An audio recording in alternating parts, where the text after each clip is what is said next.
muted. Oh, Should we start over? Or, I don't know. No. Okay.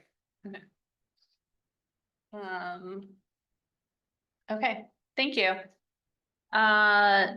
Do we have any matters from the public? I do. Thank you, Lee. Just a reminder, 3 minutes. Yes.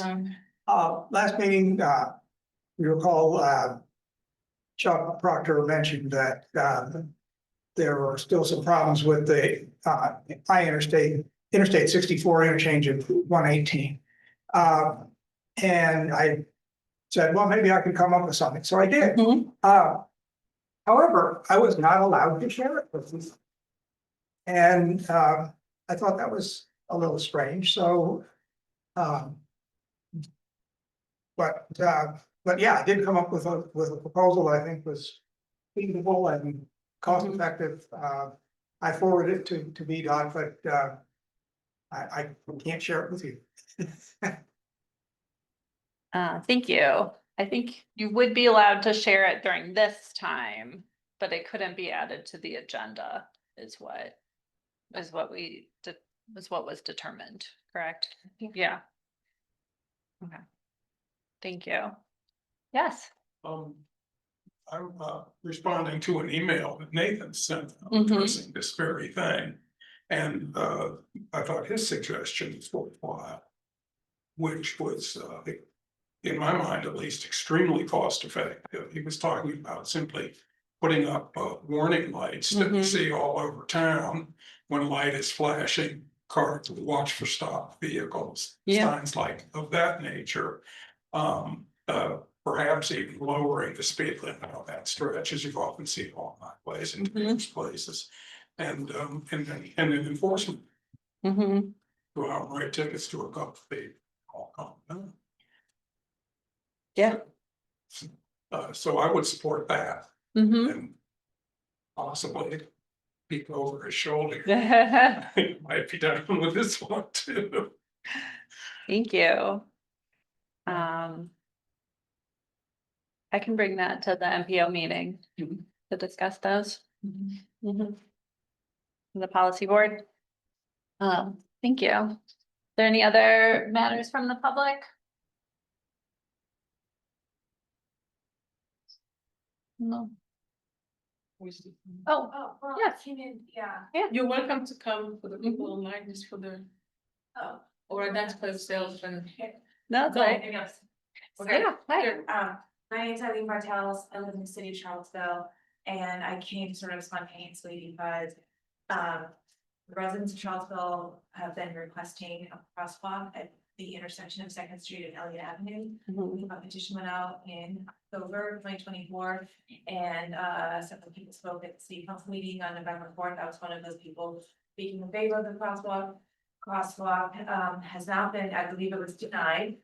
The city thinks that intersection is too dangerous for a crosswalk, but they are ignoring the fact that legally in the state of Virginia, you can cross at any intersection where your path basically crosses. If you're going from Second Street to, I think it's Ware Street, I can't remember, I live in the neighborhood, but I can't remember the name of the street. So the city, in refusing to make something safer that's already legal anyway, is basically committing to.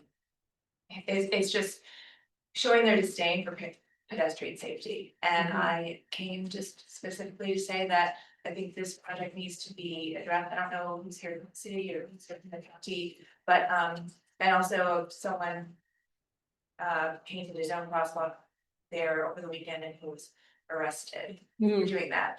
And when you think about how many times, how many people who hit a pedestrian with their car are arrested on the spot, or how many people who don't, how many drivers who don't yield, see any consequences, but this man is handcuffed and taken to jail. So that's what I came here to say, and Yeah. if that's okay, if I maybe I'll just leave now. Yeah. Thank you. Thank you for raising that to our attention. Yeah, I had seen that also. Thank you so much. Okay. All right. Is there anybody online who wanted to speak at this time? joining remotely?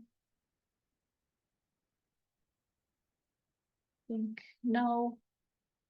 So we can move on to the next agenda item. Do you need to vote Nathan in or? Oh, Those are here so you can. That's true. participate, or- yeah, Nathan, are you able to join the call this way? Oh, you're driving. Hi. I'll actually be there in person in about 10 minutes, but I'd be glad to be voted in for being present. We can vote Nathan to participate and to vote until he gets here. So long as, but you have to leave your camera and your microphone on. Okay, great. Watch you, Not your microphone so much, did you? just the camera? Okay, thank you. Just the camera, not the microphone. All right, So- you guys can see the inside of my car. Somehow unsafe though. Okay, so does anybody want to bring this to a vote, to call the motion to vote for him? And I move that we accept Nathan as part Okay. of the forum. okay, a second. All right, and then all in favor? Aye, all opposed? All right, Nathan, you're in. Thank you. Thank you for that. Just make a quick response to Mhm. the guest comment. Sure. I think I'm not really sure what, you know, Mm-hmm. the procedure necessarily would be, if there is some kind of procedure to kind of force this issue or something like that. I don't know much about it personally. I mean, admittedly, even though, you know, I'm repping the city, sorry. Yeah. But I think this is one of those issues where like we should look at it for Mhm. next session and potentially hold a vote if we want to kind of like, you know, write a quick letter to the cities, you know, Mm-hmm. offering our support for such a project. Yeah. Or you know, rebuking the city's decision to, I don't know, use police force to arrest somebody to try to answer the call for safety. Thank you. Are you, yeah.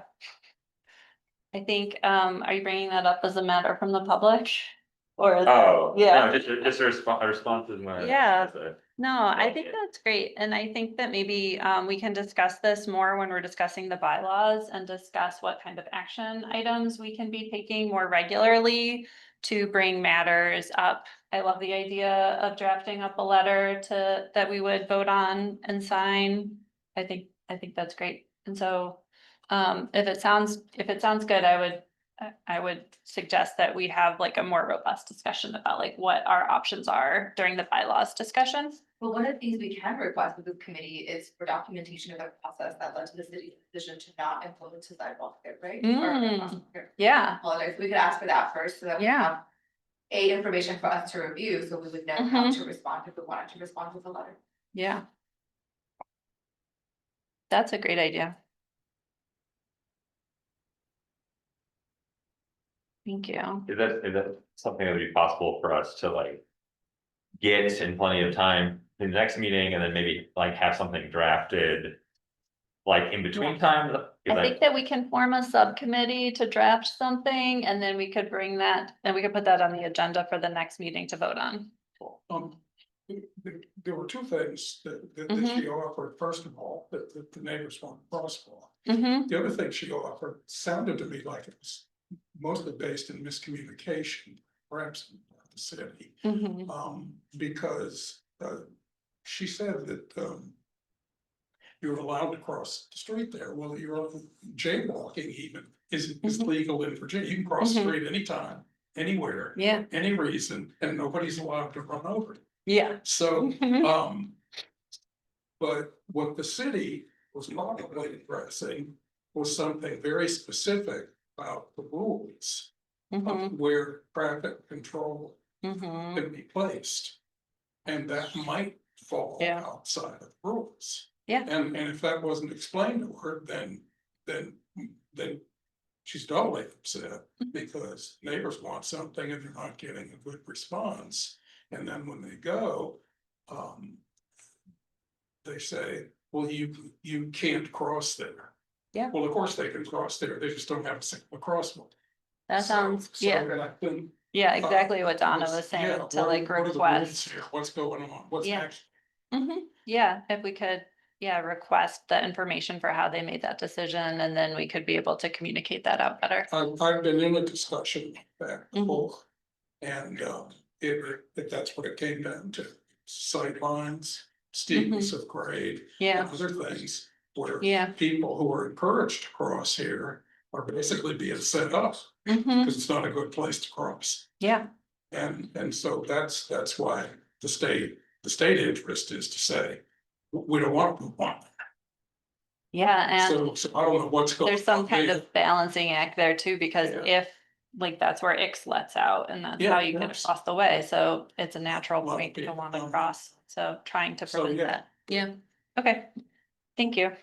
I do think that we should discuss that and having, yeah, I'd love to have a subcommittee that could meet to like come up with a letter to draft to the city and follow up for the next meeting. I don't know if that's a thing to vote on.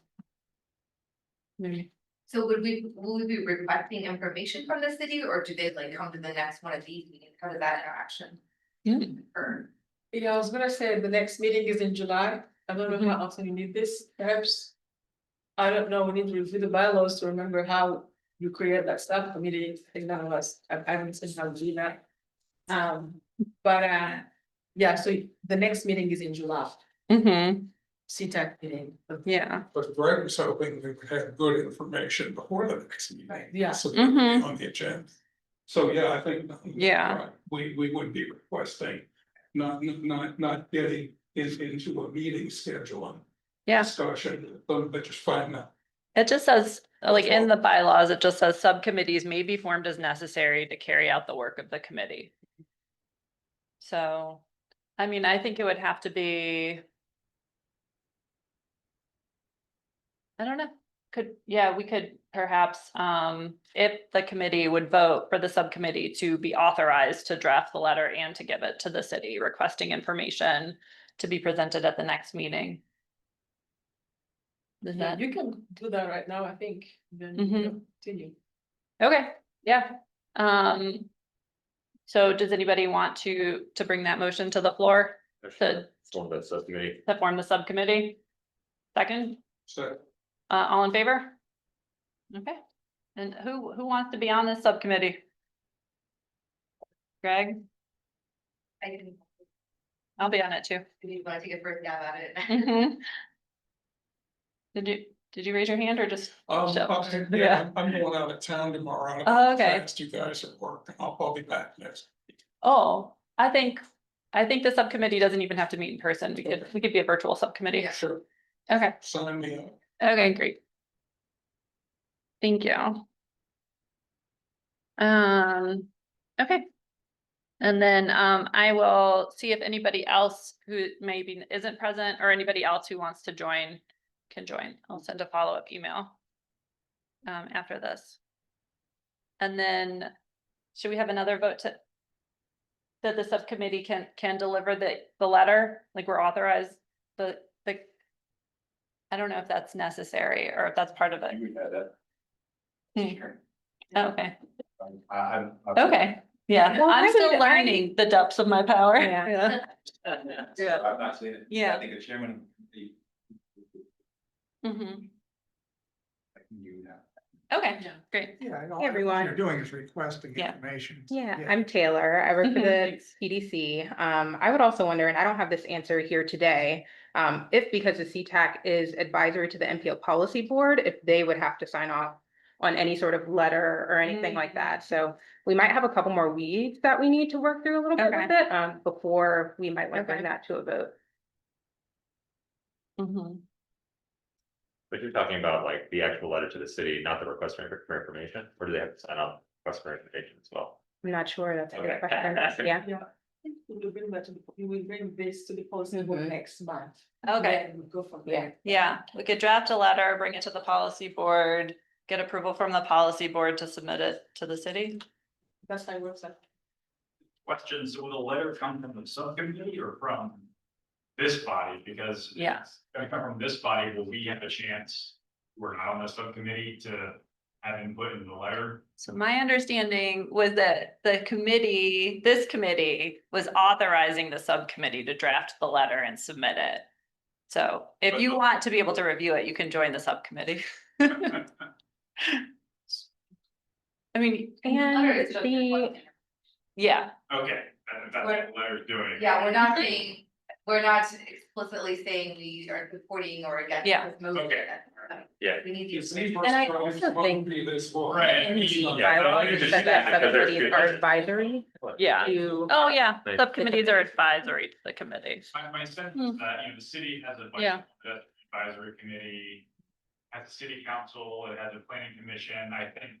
And this has become, especially since the person was arrested, it's become much more of a, I don't know, public thing. And so I suspect that there'll be other bodies who are also asking for Mhm. more information. And, the reason why the city is not putting in, as far as I understand, a crosswalk there is because the engineer did a warrant analysis and found that it doesn't meet criteria.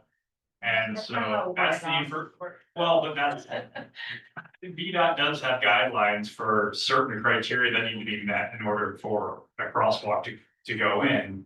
And some of that stuff is up to interpretation, and I think that's where there's disagreement, so it's just. And I was at the city council meeting where people were, asking about it, and it's a very murky issue, and so I'm perfectly okay with asking for more information, especially Mhm. the engineer's analysis. Yeah. Yes, that will be the limits of that letter. It'll just be for asking information. Okay, thank you. And thanks for y'all's patience with me as I'm learning on the go. Feel good about this. I'll follow up with the subcommittee members afterwards. Okay. Are we ready to move to item 3 on the agenda, general administration? Did anyone have any comments about the agenda?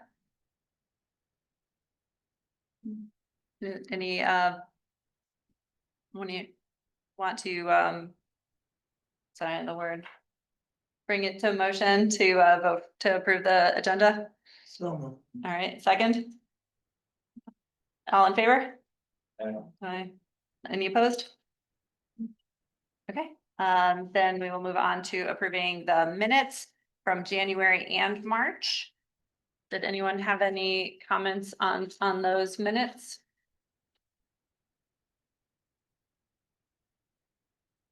I didn't either. Does anyone want to bring it to the floor to vote on the minutes? Move to approve both. Second, Second, all in favor? Aye. Any opposed? Okay, so those are approved also. Thank you. Moving to the new business, which is my discussion of the bylaws. So I was hoping that we could review the bylaws. And then go through and do sort of a roundtable where everybody can bring up their thoughts on them.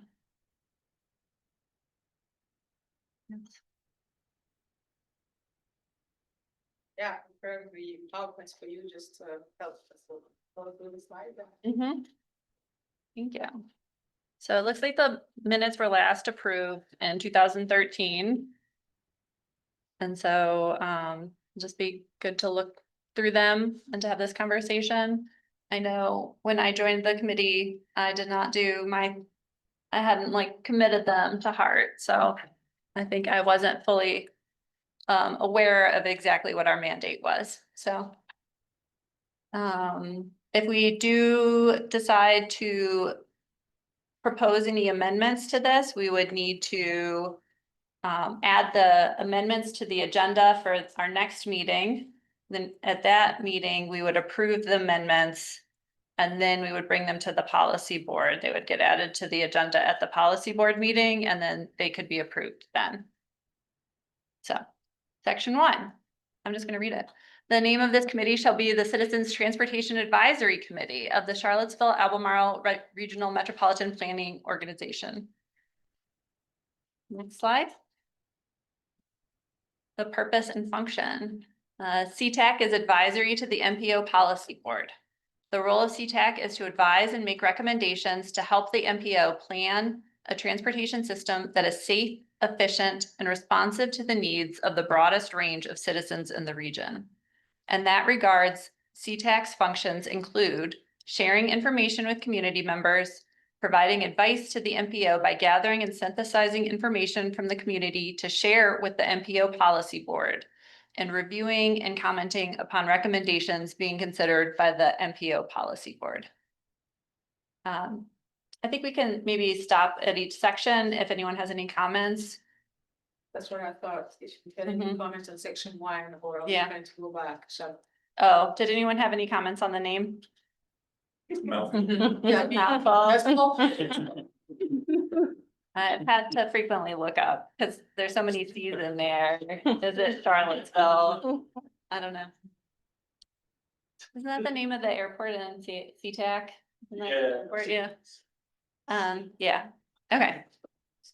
I think it's fine. I don't have any comments on it.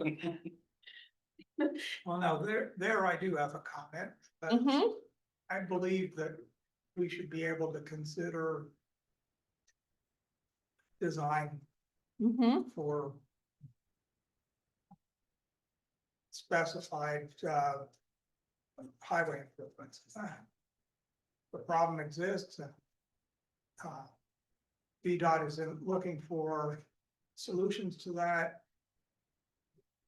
Too often we come in at the tail end where they've already made up their mind, here is the solution, and then, yeah, we can say, oh, we don't really like it, but we can't really influence the Yeah. decision. Whereas if we get on earlier and offer some alternatives, maybe Mhm. there could be more than one choice. That's my opinion. So you would like for part of, it seems like in section B, Yeah. that our function could include for Yeah, like proposing design, yeah, proposing highway improvement is, planning and proposing highway and road design. yeah. Anyone have any thoughts or comments I on would, that? amend it slightly. Mhm. uh, Regarding section A, the broadest range Mhm. of transportation design. Rather than highway design, Mm, Yeah, I agree, yeah. yeah, because Lee's had some great ideas on highways, but oftentimes we're not discussing that. yeah.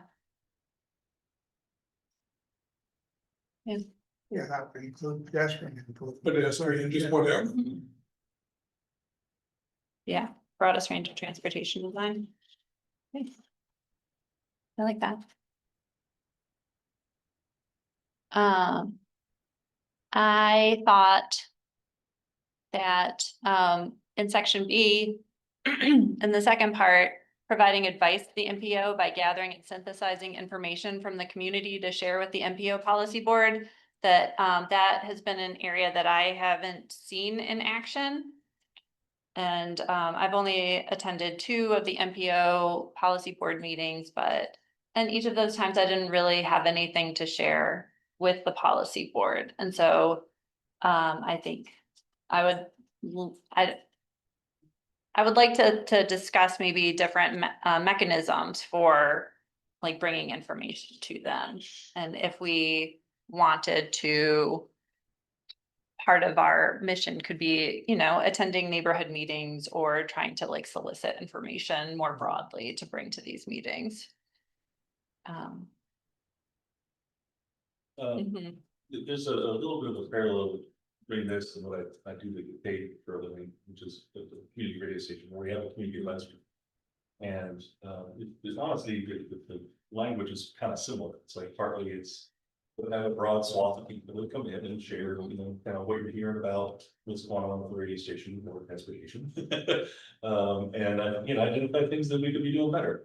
And to, set up a committee that does draw in a lot of people to do that. I don't think the language in B, section B here is particularly, needs that much change. I think maybe just doing it more, Mhm. setting up the structure Yeah. to do it more. Yeah. Yes, yeah, I don't know that it requires an amendment, but yeah, to like discuss how the policy board could enact that better. Or not the policy board, CTAC can enact that better. And so. One of the things maybe you wanna consider is, we have a website and we have a little tab. Mhm. What if we have like a comment form Yeah. where citizens could submit comments for us to review? Because I think part of it is also the time, like, I think theoretically the public is supposed to be coming here, making comments, and these Yeah. types of comments. But this time slot Mhm. does not work for everyone, so I think. Yeah. A virtual option or. Yeah, virtual feedback. Not only the time, I think, it's like an awareness thing. I'm Yeah. somebody who's been civically engaged for over a decade. I had no idea this was. Right. Yeah. Mhm. Yeah, yeah, to have like a social media, like push also around meetings and things. Yeah. To be able to share out. Yeah, could we have like our own social media accounts or something that could be sharing information? Or, yeah, I actually don't even know if the planning district has its own. Just set up, get a Reddit piece out. Yeah.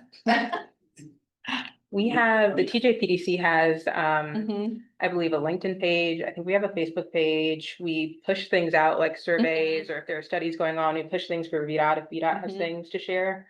We also have a newsletter, and Okay. so we collect things to go in that newsletter that we send out as well, and that's beyond Yeah. just transportation, that's also housing On and the newsletter. water Planning planning. kind of community input form on Mhm. a tab associated with CTAC and then Yeah, advertise it on GP yeah, social media. I like that. I think it's one more option.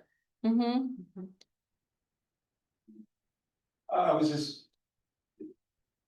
And I should know this, I don't, but it seems like if the public is reaching out to the MPO policy board.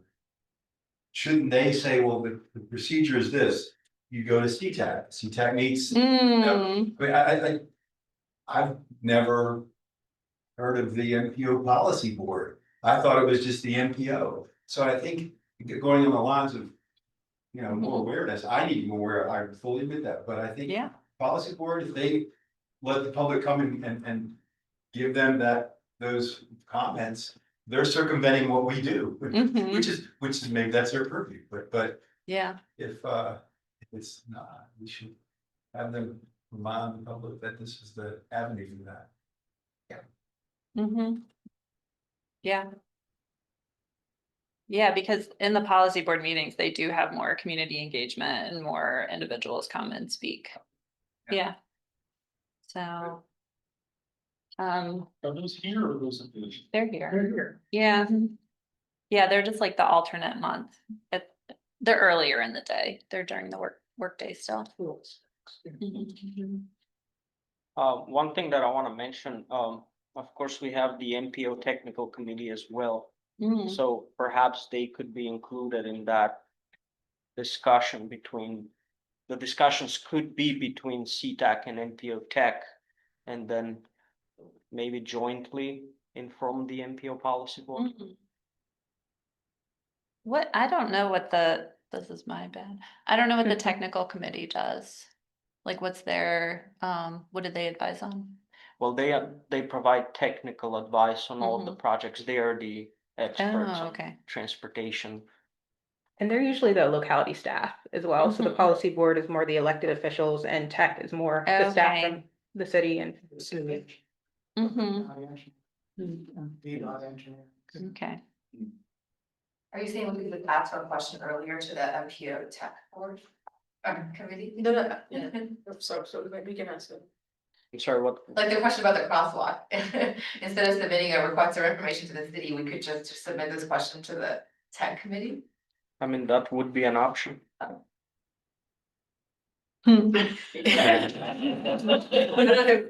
Yeah, that could be an option. No, nobody on the tech committee is a city engineer. Oh. Yeah. It's like planning. Yeah. But I think we should follow the process, whatever the bylaws say, just follow that is, and then as we amend them, let's move forward in that direction. So if if that's something you'd like to include in the functions of CTAC, to include MPO Tech, then we can then take notes. Yeah. Because the idea is to brainstorm, revise, amend, take these ideas home, think through them, and then come back in the next meeting, adopt whichever you'd like, present to the policy board for the policy board then to seal it, so. That makes sense. Okay. This is gonna be a tangent, but I'm gonna, maybe we can put it in a parking lot somewhere. That on maybe like a once a year or something, we just have like a little 10-minute presentation about how all the parts fit together. Yeah, Yeah. that's something that staff can definitely support, yeah. Be great. Yeah, and like to publicly boost that too, because, yeah, I'm still learning all this and I've been on here for two years plus now already, yeah. Okay. Any other comments about section 2 or? I would go back and reiterate that it should be stated that we get in early and look for suggestions if Yeah. possible. Because a lot of what we've just discussed is, I think, baked into the cake. For some reason, all the citizens of Charlottesville don't go to the sewer committee meeting every Tuesday. It just doesn't happen. And so we have the Facebook and all the rest of it, and we do surveys, and we get, 300 responses, and that's a great response on a survey. But it's also, less than 2 orders of magnitude of people out there. So, so it's not really a very good sampling at all of anything. And I think that's just baked into the cake, and that's part of why we are here. Yeah. We are the citizens, and even Yeah. though we're an even smaller sample, but we're here. Yeah, And like the rest of them aren't. they have like a shallow and wide engagement, but then we could be like the deep Yeah, engagement. and so, we should have a point of entry a little earlier in the process. And then, of course, we do, we talk to our neighbors. When something comes up about Fifth Street, I'm all about it, because that's where I live. Yeah. So earlier in the planning process or the drafting process for Yeah, well, these? the thing Lee suggested is just, we'd be able to offer things. Yeah. Rather than look at what's Yeah. offered and say whether we like it or not. Yeah, and as part as the community engagement part, we could even go out and, solicit community input, and start that process early rather than wait until the end, like VDOT typically does, and they say, here's the design, and then they say, oh, here are comments, but, it's already a done deal. Yeah. Well, I mean, I think during the long range, transportation planning that they try to like get people's input at that time. Yeah, so that's only every 5 years, so.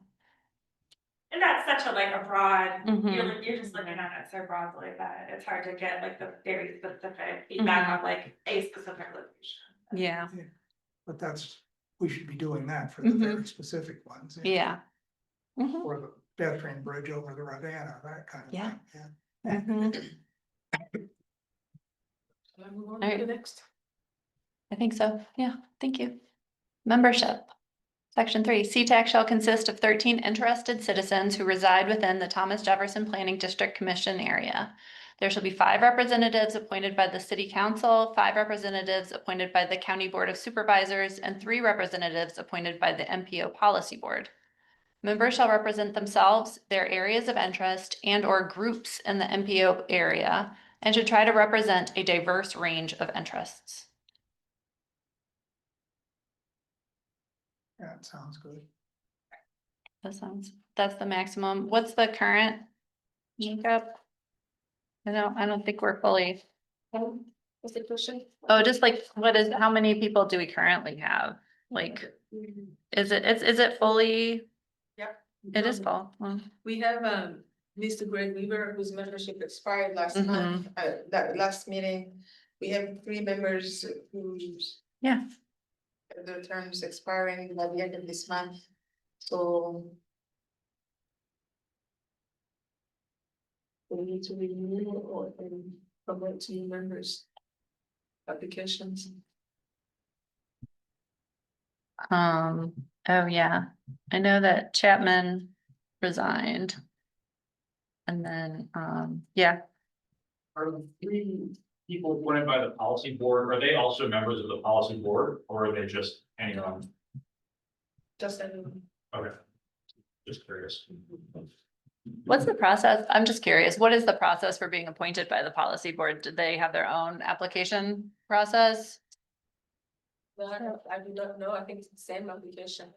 We can follow up on that. And it is Okay. on the MPO Policy Board's website, like Okay. there's the CTAC Mhm. application there that Okay. someone can click and submit in if they want. Um. okay. Sounds good. All right, Question about, is it, or among the five, is that need to being filled with planning commission rep, am I just, am I Mm. yet? Okay, just checking. okay, thank you. Continuing section 3, membership to facilitate interaction, the chair of CTAC shall serve as an ex officio, non-voting member of the MPO Policy Board, and the vice chair shall serve as an ex officio, non-voting member of the MPO Technical Committee. If the chair and or vice chair are unable to serve in these roles, CTAC may appoint a designee to serve in their place. This designation can be for one meeting or all meetings, but the designee must inform MPO staff that they will serve as the ex officio CTAC representative on the MPO Policy Board or MPO Technical Committee. And then D, non-voting members. Non-voting members of CTAC shall include a representative of the Virginia Department of Transportation. That looks fine. Do we have a vice chair? That's Donna. And I actually did not realize I was supposed to be engaging with the technical committee. Really? So you have been going. Wow, that's okay. That was more informative then. Great. Yeah. Not that, not that I'm a founder's originalist with the Constitution or anything else, but I'm wondering kind of where CTAC came from and sort of what was the impetus around the creation of this. I know it's not required by state law, but, you know. It's required for the long-range transportation plan. Oh, Not for the got it. department, but a fun discussion would be yeah, now like about the origin of like, Okay, okay. I don't know if the PDC stuff. No, I think you said it correctly. I was looking, Sarah actually advised that I review the bylaws of the policy board. And actually, I think that it looks like they reference this, I'm gonna try to find the name of it because it was confusing. A long range plan citizens advisory committee. And so they talk about that and about half of it. And then they switched to CTAC. So I think that it used to be just for the long range plan. Yeah. And then it became more broadly applicable. Yeah, and I can read actually the what they say about the committee in here. The Citizens Transportation Advisory Committee. The MPO shall appoint a citizen committee with representatives appointed by the City of Charlottesville, the County of Albemarle, and the MPO Policy Board. These representatives will represent themselves, their areas of interest and or groups in the MPO area, and to try to represent a diverse range of interests. The committee shall review, comment, and recommend ideas on transportation plans, programs, studies, and other appropriate documents, and on regional transportation issues. All members of the Citizens Transportation Advisory Committee shall be voting members, except the representative from the department, who will serve as an ex officio member. And so this actually does say that we can recommend ideas on transportation plans. It does. And so that's in the policy board Yeah. bylaws. Empowered to do more than Mhm. For this one, I mean, do you want voting power? You could always amend it to try to make yourself voting members of those committees, which I think would be appropriate. But also, I don't know if people who are chairs want that. And I would also wonder, because the MPO Policy Board, their bylaws also specifies who are the voting members and who are the non-voting members. So we would have, that would have They mandate would- of amending their bylaws, which their bylaws, That's okay. It's a- Yeah. But Mhm. We could propose it if folks want it. I'm not power hungry, but. Yeah, no, the way the MPO policy board is configured now is the way it should be, that's, yeah. Mhm. They're elected officials, and Mhm. with the exception of Sean Nelson, who's the district engineer, so they're authorized to make those kind of Mhm. policy decisions. We're not. All right. Sounds good. But we can make suggestions. Yes. Yeah, I would like to do that more. Okay, section 4, recruitment and tenure. A, vacancies on CTAC appointed by Albemarle County and City of Charlottesville shall be publicly advertised in a manner consistent with how other citizen committee appointments are made in each jurisdiction. B, vacancies on CTAC appointed by the MPO Policy Board shall be similarly advertised and selected by the MPO Policy Board in a manner consistent with the appointment process used by the county and city. C, appointments to fill vacant positions on CTAC should reflect a wide variety of transportation users. That's all fine. I think that's good. And then it's up to the city, county, and MPO to, determine how that wide variety. Processes in Yeah. place to do. Okay. Thank you. D, the selection process for committee membership shall fully comply with Title VI of the Civil Rights Act of 1964 and related statutes and regulations, as well as the federal current transportation legislation moving ahead for progress in the 21st century. MAP 21. Yeah. That's a little. Really old. And all successor federal transportation bills. The term of office for CTAC members shall be 3 years, ending on the same day as their initial appointment.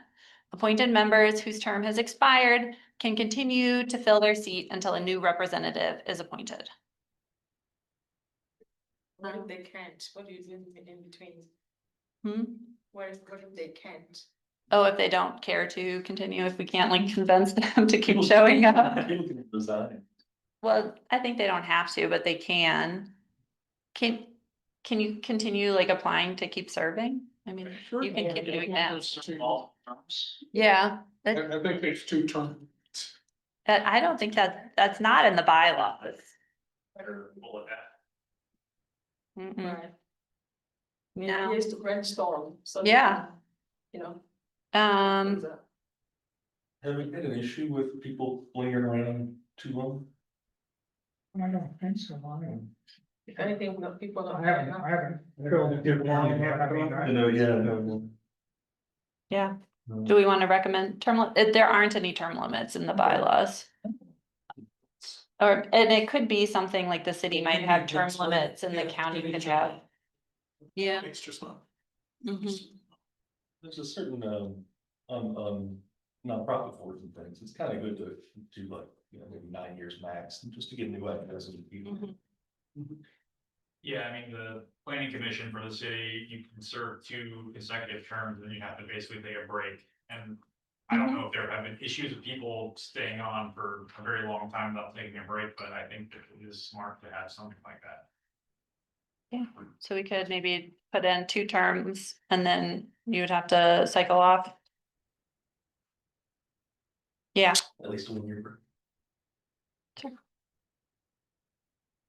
Any other comments on this one? yeah, I will say though, I don't think that's been a problem, I mean, when I'm in my second term now and it's up, I don't plan to reapply, so Yeah. And I think that's been the case. I can't see anybody here that's been here longer than I have.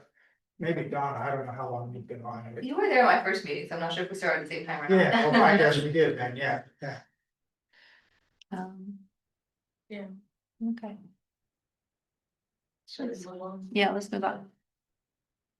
5, officers. A, the chair shall preside at all meetings, call special meetings as required, represent CTAC at the MPO Policy Board and other bodies and committees as directed by the MPO Policy Board, and work with staff to set the agenda for all meetings. B, the vice chair shall perform all duties of the chair in his or her absence and represent CTAC at the MPO Technical Committee.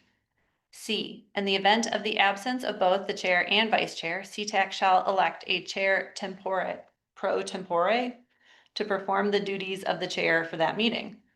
D, the chair and vice chair are voting members. Yeah, it's all fine. I think that sounds good to me. Yeah. Any comments? All right. Section 6, election of officers. Well, I just like my lips like that. One thing I'll say again, just in my own experience with a different board I've been on is, with the frequency of meetings, quarterly is pretty infrequent. Mhm. And I don't know that we need to just like make work either, right? But I'm wondering if there's some opportunities for like working groups, kind of the things we're Mhm. discussing here. That don't have to be formal, take minutes and it's all like that, but just like. For. Yeah. Working groups to gather things or like, part of a subgroup that is focused on, bite stuff. Right. Mhm. Yeah. Well, then section 7 is on subcommittees. Oh, well, great. So. I'm team right up. Okay. Section 6, election of officers. A, the officers of the committee shall be elected annually at the first regular meeting held during the calendar year or as needed to fill vacancies. B, nominations will be taken from the floor. An election shall be held at the first meeting during the year as provided in A. C, in the event of a vacancy in the office of chair, vice chair, or both, a special election shall be held at the next regularly scheduled meeting. Officers elected in a special meeting shall serve until the first scheduled meeting of the following calendar year. That sounds fine to me. Section 7, subcommittees. Subcommittees may be formed as necessary to carry out the work of the committee. And B, subcommittees are advisory to the committee. So I think you were like in transit when we decided the subcommittee to draft a letter. I heard it. Yes. It's a little bit, Mhm. in transit. So this is my first subcommittee since being on here, but I'm happy to call subcommittees. There's nothing in the bylaws that say that the chair has to call the subcommittee. Or even, it doesn't even say that they have to be voted on. So I don't know if we want to add more details about how subcommittees are formed. Or if we want to leave it real casual, Yeah. I would be sort of democratic in my approach that if individuals want to form a subcommittee, they can. And, Well, do we run afoul of freedom of information if we, more than 2 members meet to confer on business? I mean, that's an issue with some of these. You would just have to follow the same rules, it would still have to be like public and, you have to take minutes, like you'd have to Right. do all the same things, yeah. Yeah, that's where my working group suggestion is great for 501s, but not great for public bikes. Mhm. But it's helpful for kind of the stickiness of between quarterly meetings. would it be, if we were like with this subcommittee about like drafting the letter, I was imagining we would just do it, on email, like we wouldn't even have to meet to do it. Is that compliant with FOIA? It's the same thing if it's more than 2 people and you're discussing of the committee. Okay. But it's funny, but if it's email, you can send it. Well, it's an open meeting. Nothing's gonna come of it until the committee reads it, and it isn't Well, public. no, To run Oh, your FOIA officer. Yeah. There's so the county attorney's opinion on this at a planning commission meeting was that if the emails are going so hard and fast that they could reasonably be considered a meeting except through email, then it's a meeting. But if it's just sort of like, hey, we're running the whole committee, and a day later, hey, I'm running, it's not considered. Well, interestingly, I serve on SWAC, which is the Solid Waste Alternatives Advisory Committee, and they have subcommittees that only ever have two people. Oh, funny. So that's how they get around that. Other subcommittees are only three.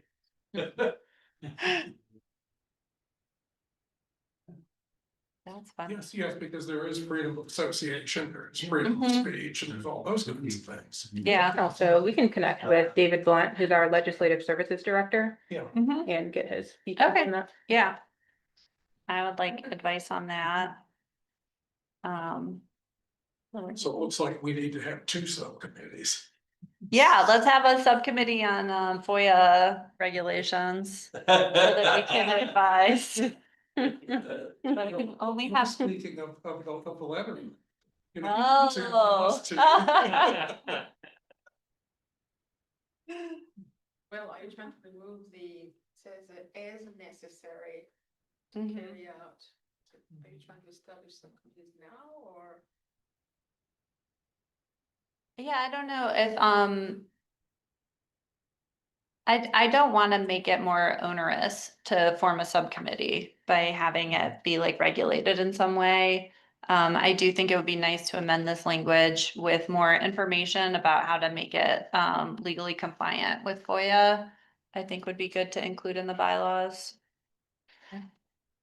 And then. Yeah. Well, I think think, that'd be good. I think the workaround for FOIA is the subcommittee can certainly get together and discuss and draft a letter. Mm-hmm. But I think that, yeah, the letter needs to first go to the MPO, but really it needs to come to this committee Yeah. for a final vote that, yes, let's do And then that. that is in public, Right. and then the committee approves it Mm-hmm. in a public forum, Right. and it goes to MPO, so. We're gonna get advice Yeah, from. so what, Yeah. and any group of people might be kicking some ideas around, Mm-hmm. that's all it is. Right, yeah, as long as they don't take any action with it. Yeah. Okay. Yeah, yeah. That sounds. I No? think I'd want to check in with David on Yeah, that. let's check on that. Yeah. Mhm. Okay, thank you. Okay, thank you. Section 8, meetings and voting. A, scheduled meetings of the committee shall be held at least 6 times per year. B, to the maximum extent possible, notice and agenda of meetings shall be sent to all members at least 1 calendar week prior to all meetings. Notice, agenda, and minutes and other materials may be delivered electronically. C, special meetings shall be held at the call of the chair of the committee or the chair of the MPO Policy Board. The person calling the meeting shall fix the time and place. Special meetings should be noticed publicly not less than 1 week in advance. Every effort shall be made to reach all committee members. So that could be the subcommittee meetings, would be the special meetings. No, I think special meetings, the way I read that is if, let's say you all had your meeting today and something came up, in Oh. like 2 weeks, but you need to take action now and, you don't have another meeting for another month or Okay. something like that, you'd call a special meeting. Okay. Yeah, because it says at least 6 times per year, but right now we are just meeting 6 times a year. Mhm. So for example, if we wanted to speed up this letter, we Yeah. could call a one-off meeting. Oh, yeah. That would be fun. Okay, D, the meeting agenda shall include at least 1 period of time during each meeting for general comments from the public. I would like to include in the meetings section, is there more? There is a lot more. Okay, we can keep going. E, official action may be taken by the committee when a quorum is present. A quorum shall consist of a simple majority of the voting members and must include a representative of the county and the city. F, each voting member shall be entitled to cast 1 vote on each issue voted on by the committee. The committee shall take action by a simple majority of voting members present. G, when requested by a member of the committee, the votes of individual members of the committee will be specifically recorded and reported in the minutes with a brief explanation of the member's vote. The brief explanation, Candace. So anybody can do that. That's funny. I have a question about Mhm. this. Is quorum, is the requirement for us to be all present here for quorum? I wrote this down. Okay. This was new, and I'm gonna ask that we add this as an amendment. There was like a new virtual participation memo last year that came out. Right. And so you have to have a quorum present in order to vote for somebody virtually to participate and vote. Yeah, But you still, ultimately, you still need the. There needs to be a quorum Yeah. physically located. And then once there's a physical quorum in this building, then we can allow others to vote. Trying to avoid it, to have their audio, video, yeah. Just the video, not the audio. Yeah, for, And But the audio ready to be used. Yes. like when you're used to. for them to be voted in, they have to state a reason and location, and if they're more than 60 miles, I think. Yeah, Yeah, I understand, because I need. it was, if they're 60 miles away, or it's if they live 60 miles away. That's what it said in the memo, is if you live 60 miles away. If you're sick, if you have a family member that's sick that you have to care for, or for a personal reason that you specify out loud to everybody. And you can only do that, you can only do the personal reason twice a year. So I was studying for this. Yeah. Guy who drafted that memo. I think it came from the policy board. Okay. General Assembly, actually. Oh, the General Assembly? And generally, I think around the time when COVID first happened, like everyone had to develop virtual public meeting policies. And so generally, I think all of our committees for the TJPDC follow TJPDC's virtual meeting policy. Okay. And we can circulate that around too, if that's helpful for everyone to read. Yeah, that was circulated, it was in September last year. So that, I just pulled that up and I was gonna recommend that we add that information to the bylaws, just so that it's in one place that we can review. So. Would that be? Okay. We could just keep, yeah, there's a lot more about meetings and voting that we can get through. Just to be clear about what I was fishing for, because we have such a hard time Yeah, getting quorum, I think that, I don't have to get into that. I think if something can be amended in some way to make it easier, then I think that would be nice to pursue that. I guess what I'm talking about specifically is like, you don't want to de-incentivize people being in person, but I think a lot of time, at least one or a couple meetings recently, it's like, well, we're missing one person, you can't, and we have like 3 people online, so if you can just like yeah, have quorum by having just like agreeing that one person yeah. online can constitute, can make up that like gap, right? So if you need 5 people, there are only 4 people here, but there are people online, Yeah, that one, like, we can include one person. I think that would be awesome, but if it's not possible because we are getting those rules from the General Assembly or higher body, then, yeah. you can. The one other thing I should say too is that we are allowed to have up to 2 virtual meetings per year. I think is it 2 or is it?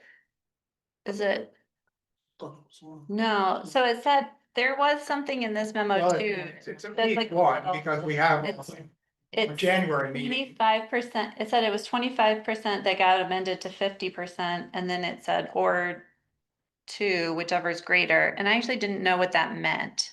Did it mean 2 or did it mean we could have 3 virtual meetings a year?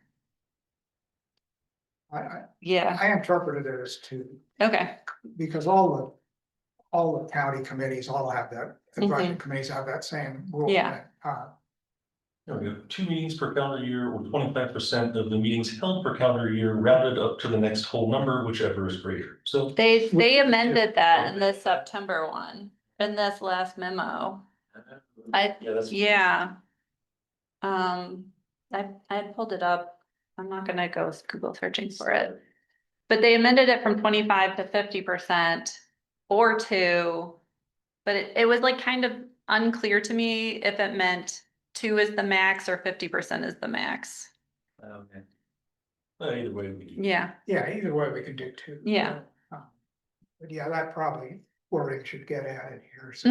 Yes, yeah, that was my, January, right? Had one meeting. in Right, we had, January, December. maybe? yeah, just because Mhm. winter is a bad Yeah. time. Mhm. Do you have to give notice that the meetings can be virtual? Yeah. Yeah. Part of it, okay.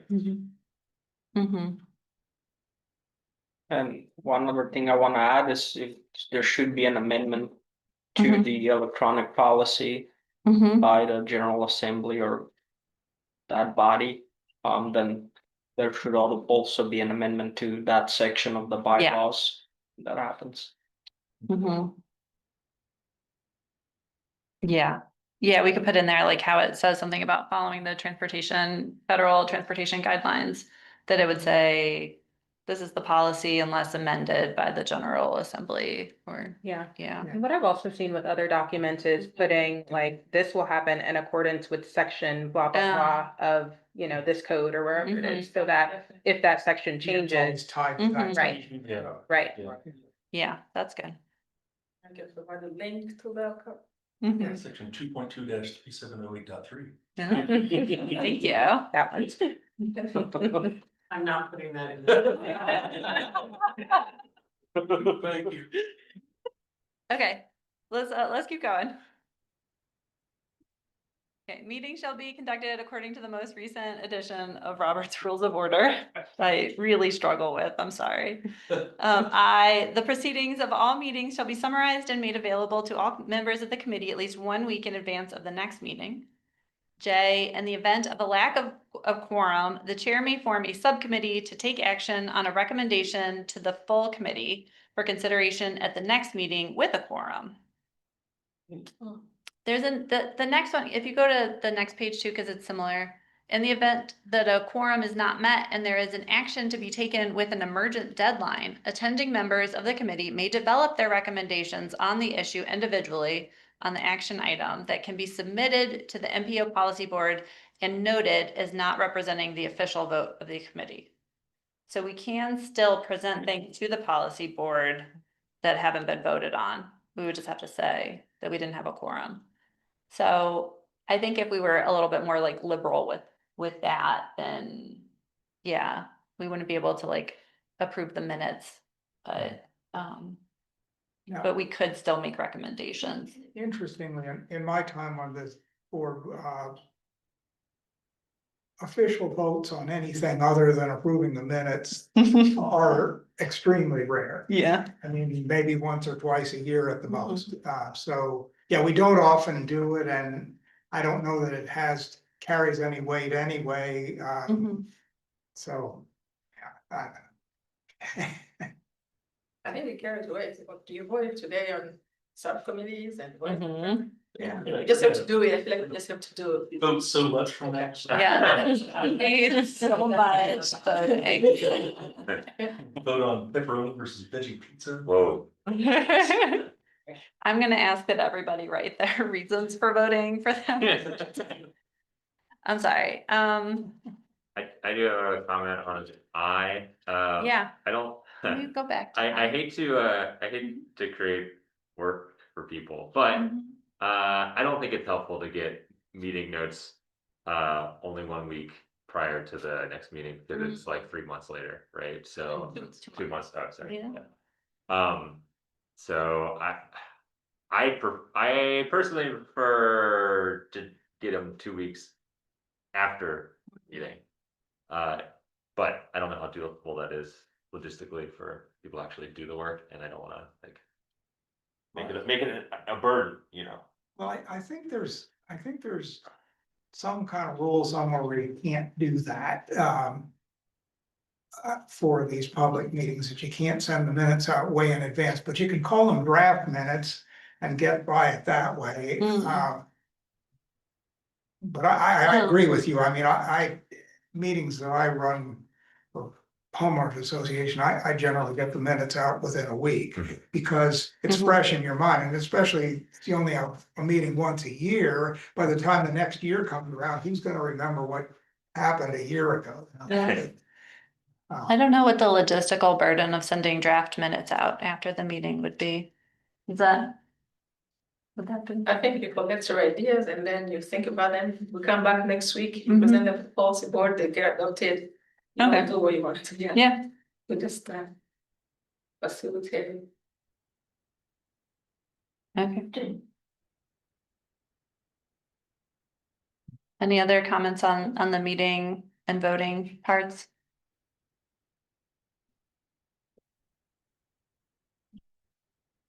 All right, we're almost at the end. Okay, So section 9. Staff support. A, the planning staff of the TJPDC shall assist the chair and vice chair in the preparation and distribution of the agenda for each meeting, conducting the meeting and preparing the minutes of each meeting. Thank you. What about snacks for each meeting? Thank That's what got me. you. Section 10. A, termination. A 3-year term shall be continuous except under the following conditions. A member's unexcused absence from 3 consecutive meetings shall be considered as a de facto resignation. The committee may vote on dismissal of the member after 3 consecutive unexcused absences. Before a member is dropped for reasons of absence, he or she shall be notified in writing. A dismissed member may apply to be reappointed by the MPO Policy Board, the City Council, or the County Board of Supervisors. Or the member submits his or her resignation.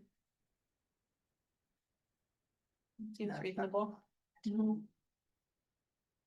But I guess if we have this issue with meeting quorum, is this policy too? Like, or maybe it may be unrelated to this, should we have some kind of thing that says? The expectation is that if you are a member, you are attending to this, because it's consecutive meetings, right? So should we have something that says you should be able to make so many meetings, so many percentage of meetings every year? Yeah.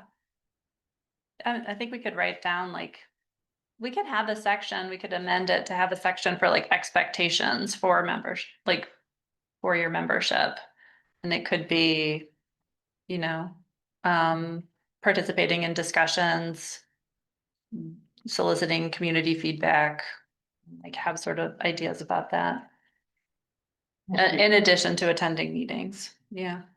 This feels like a board service manual, which is somewhat different document from bylaws.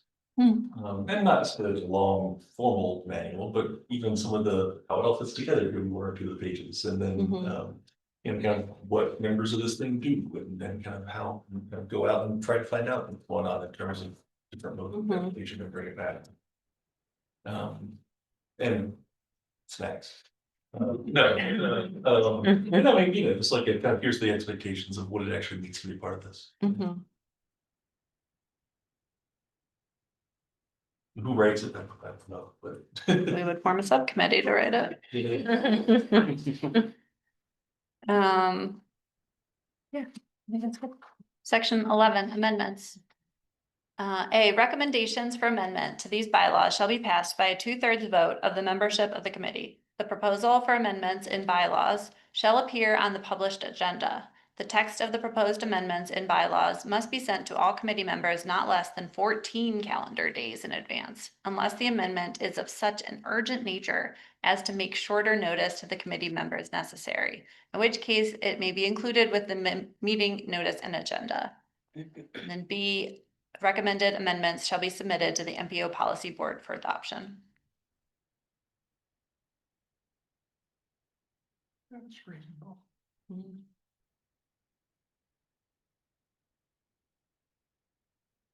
And you already read that one earlier in the week. Yes, this is the end of the CTAC bylaws, and this is what the policy board said. Oh, thank you. Yeah.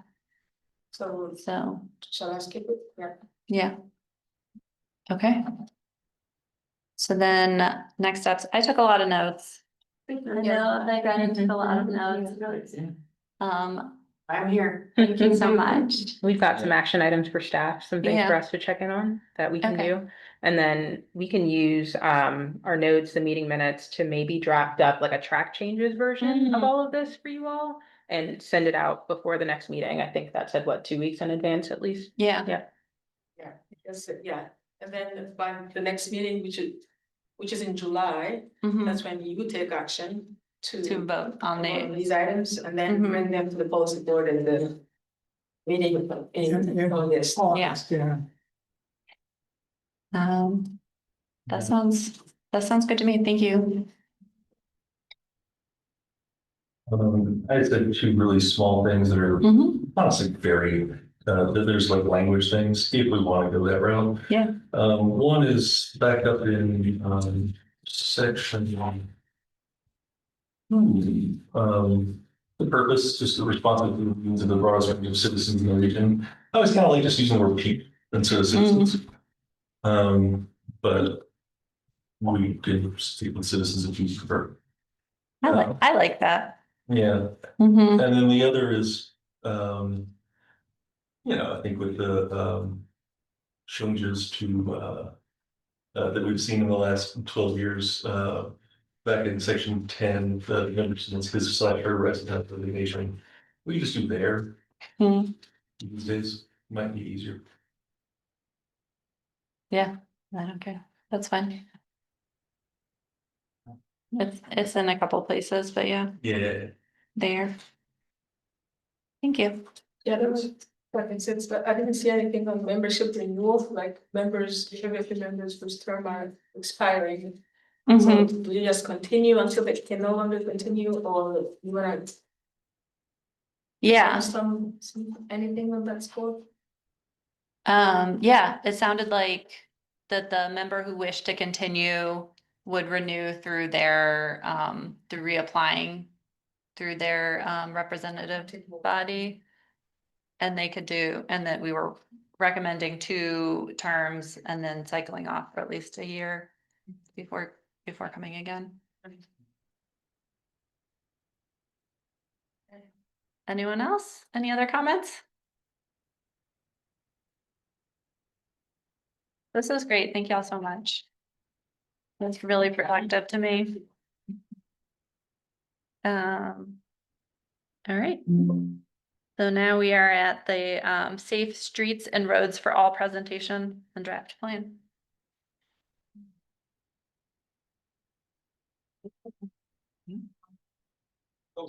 Sorry, I got all those. The speaker fell. I gotcha. It's gonna spill over. It's gonna go over anyway. Oh, okay, great. I think it was over here. Mhm. Oh, yeah, I'll keep it here. Sorry. At least last night. Well, good evening, everyone. It's been a long evening so far, but so far everybody looks awake and excited, so that's good. Yeah, CTAC, thank you so much. Today I've been a very productive meeting. And I have the privilege today of chatting about the Move Safely Blue Ridge. The Move Safely Blue Ridge is the initiative for our regional safe streets and roads for all comprehensive action plan. I would like to acknowledge one member of our team who's online, Danielle McRae. So thank you, Danielle, for being here, and thanks to everybody here, for my colleague Dorian, Taylor. Here we are. We received updates throughout the year on this plan, and we are here tonight to present the draft. So this regional plan is tailored with specific chapters for each locality and has specific proposed solution for each locality based on their specific and priority transportation safety needs. So the presentation tonight is just informational. The Charlottesville Albemarle MPO is not taking any action on this action plan in terms of its adoption, but we do appreciate, and I underline appreciate, all the feedback and valuable questions you've asked during our staff regular meeting updates in the past. So this is not news to CTAC. This is our agenda tonight: background on the Safe Streets and Roads for All, leadership commitment, the planning process, high injury network, 40 years of roadway safety, public engagement, proposed solutions, and where we go from here. And throughout this year, at least for the time that I have been here, every meeting you received an update. As we all know, the Safe Streets and Road for All, which is the Move Safely Blue Ridge for our region, is the plan to reduce roadway deaths and serious injuries for all road users. The Safe Streets and Road for All, as you know, is a federal initiative established under the Infrastructure Investment and Jobs Act, also known as the Bipartisan infrastructure law to support the US DOT National Roadway Safety Strategy and its visions and long-term goal of 0 deaths and serious injury by 2050. The Safe Streets and Roads for All focuses on improving roadway safety through different initiatives, including safety action plans, implementation plans, supplemental funding, demonstration projects, etc. So back in 2021, the US Department of Transportation established this grant program through this law to fund regional, local, tribal initiatives to prevent roadway deaths and serious injuries, and provided $5 billion over 5 years to help the work to prevent these deaths and serious injuries on all our national roadways. Through this program, therefore, the US DOT is supporting eligible agencies such as TJPDC or the Charlottesville MPO with developing comprehensive action plans. And this is to simply identify the most significant safety concerns and prevent future crashes. In the case of our region, the TJPDC received Safe Streets and Roads for All funds to develop such a comprehensive plan to support our member governments. So this plan, which we call the Blue Circle Blue Ridge, exactly aims to reduce roadway fatalities and serious injuries for all road users in all 6 jurisdictions represented in the Thomas Jefferson Planning District Commission. And the member jurisdictions include, as you know, Charlottesville, Albemarle, Greene County, Louisa County, and Nassau County. So there's a link provided in the agenda packet. I don't know if you had the chance to click that link, but through that link, you can access the full plan. This is a comprehensive plan containing key components such as analysis of historical trends to understand the frequency and severity of crashes, an analysis of high-risk locations, particularly in underserved and underengaged communities. We have identified emphasis areas which are predominant factors that contribute to or result in deaths and serious injuries. We also have public engagement and relevancy to all our regional stakeholders. We also do provide an evaluation of policies and programs.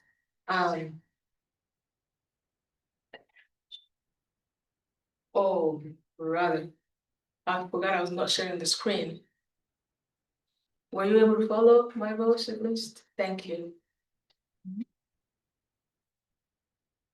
I am, okay. Zoom is here. I'm sorry. I was all excited and presenting. I hope my boss, you were still able to follow.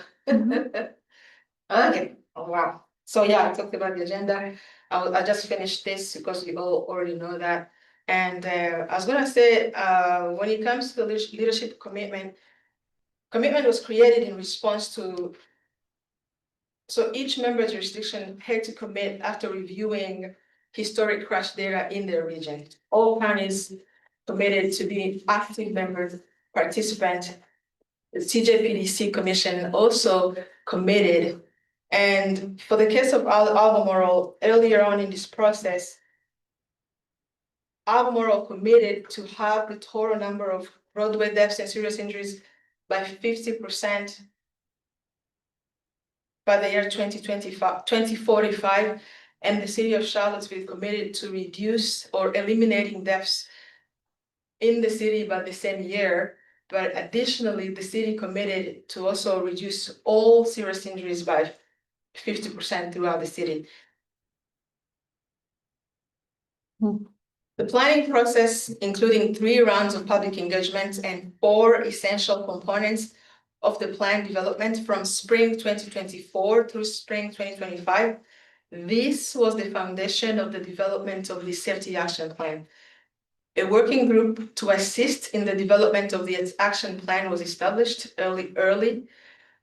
And this working group included members, community members. We had members from each of our PDC represented jurisdictions.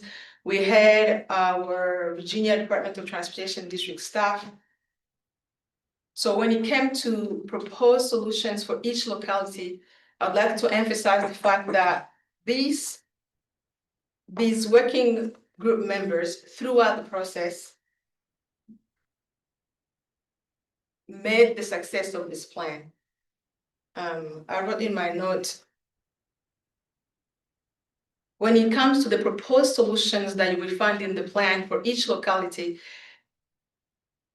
I would like to stress the fact that the working group members throughout this process, which was made of representatives from TJPDC, member governments, the VDOT local and district staff, and the TJPDC staff in coordination with our consultant partners through multiple periodic and even sporadic meetings from the start and to the end of this process, made a tremendous positive impact in developing these solutions. So I think the collaboration there is what I'm trying to share here. It was like nothing came from one party. Like it was a mixture, intentional collaboration and active participation from all these working group members. So the first step, as you can see, involved a thorough assessment of current roadway conditions to pinpoint existing safety issues and opportunities for improvement. The second part was to help identify issues and opportunity that the project team did organize based on factors such as severity of crashes, potential impact, to ensure the most safety concerns were identified as priorities. And after prioritization, the team formulated different target safety strategies to address the identified issues. The team incorporated best practices, innovative solutions, and all stakeholders' inputs were discussed and considered. And lastly, the last step in the process involved the creation of a detailed action plan outlining specific measures, timeframes, and responsibilities for implementing these strategies, as well as monitoring process. Public engagement is key factors for the Safe Streets and Roads for All program. And just for the city, not just for the city or the county, but at the national level even. So our public engagement initiatives provided the team with valuable insights. Remember us going out in different areas, from farmers markets to different community meetings, just to make sure we capture feedback from the public. The high injury network is one of the most important methodology that we focused on when it came to formulating strategies that were considered. Here you can see a map that identified different roadway segments throughout the region with the highest concentration of deaths and serious injuries. Back in the day, you went into the depth into this map, and you can see more in the final plan. Just a quick question on the map. Was it the same criteria across jurisdictions, or each jurisdiction kind of? Each jurisdiction kind of. So the map was developed as part of the working group members. Everybody collaborated together and decided that this should be one of the strategies used for the plan. It shows the highest concentration of severe crashes that resulted in fatalities and serious injuries.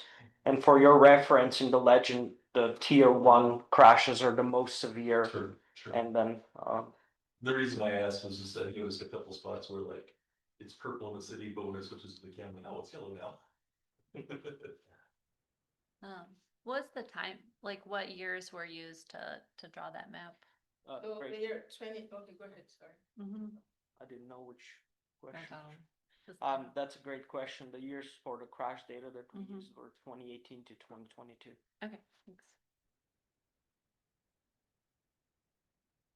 Yeah, and more information is on the plan. Thank you. Yeah, so the TJPDC incorporated throughout the plan the 40s of roadway safety to complement US DOT's safe system approach. And all represented members had the goal to create a safer and more efficient transportation safety network when adopting and implementing this plan through engineering, education, enforcement, and emergency response. But hopefully, less of the emergency response if we can avoid or eliminate crashes through those other E's. Yeah, public engagement is very key, like I mentioned earlier. And between December 2023 and June 2025, which is next month, the TJPDC conducted 3 different rounds of public engagement to inform the development of this plan. And stakeholders, including the public, were asked to identify roadway safety concerns and potential solutions, like I said. And through this engagement, the team aimed to ensure community priorities were reflected in the plan. The team wanted to ensure and expand participation among historically underrepresented and under-engaged groups. The team also wanted to foster support for the solutions and strategies outlined in the safety action plan. So you can see different rounds as they're seen on the screen here. So the proposed solutions are key components, segments of this entire plan. We had 3 different categories of the solutions that we proposed. These categories include specific projects outlined for each jurisdiction.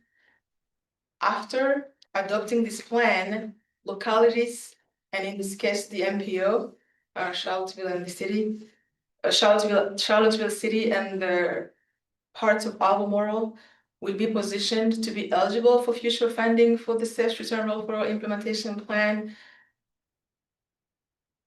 We also had specific locations at high-risk intersections. We had specific improvements. We had policies and different programs, which included non-engineering solutions. And non-engineering solutions identify roadway safety needs within the region, highlighting behavioral and systemic change that could possibly lead to serious injury or even deaths. So these are just examples that are mentioned here, but in the plan, there are more than 30 different non-engineering solutions that are identified in this plan. So where do we go from here? After adopting this plan, our member governments will be well-placed, will be positioned, I guess, and they will increase their completeness in seeking additional funds in the competitive pool of funds available for them at this moment and even in the future. So competitive resources right now are available to assist any eligible agency in advancing and implementing their safety action plans. So for example, this year's notice of funding opportunity recently came out, and applications for the implementation funding and supplemental funding and other funding are due by June 26th of this year. So this plan will allow jurisdictions to be eligible for implementation funding for smart scale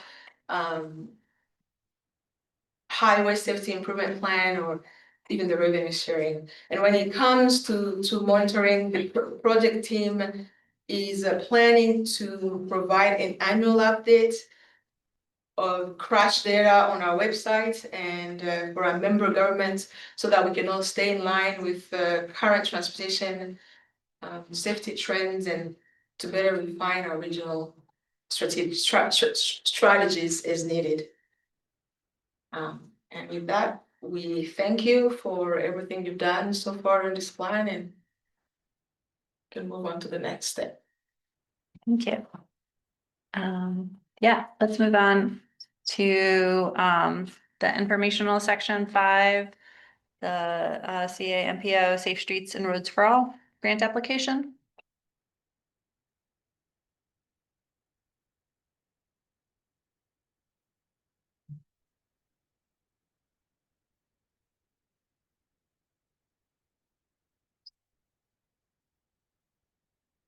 I'm gonna share from here, so it's last, so it's there.